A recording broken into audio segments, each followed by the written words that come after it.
G'day, it's Colin from Wurth, and I've got something new to show you.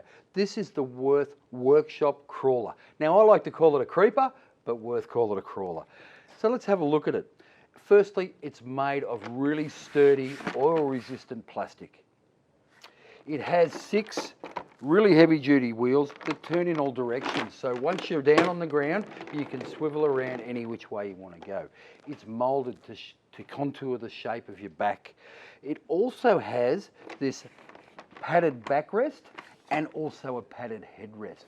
But one of the features I really like about this creeper board or crawler is it's got some metal plates here. So I've got my torch and I can stick it on and I can adjust my torch so when I'm crawling around under there, it keeps my hands free and I don't need to hold my torch up.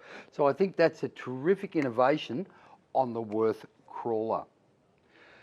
So I've got one of my colleagues here, Tony, who's going to show you how it works. He's going to jump on the crawler board and get under a vehicle.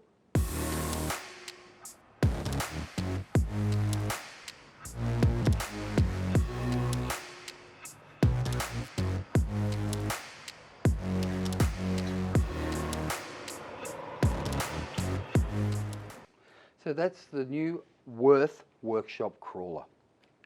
Like I said, sturdy, oil-resistant plastic, comfortable contoured shape, nice soft backrest and headrest, and of course the fantastic steel plates here to stick your torch onto. Now, if you have any questions, please leave them in the comment section. Don't forget to like our page, and the Wurth Crawler, it's ready for work.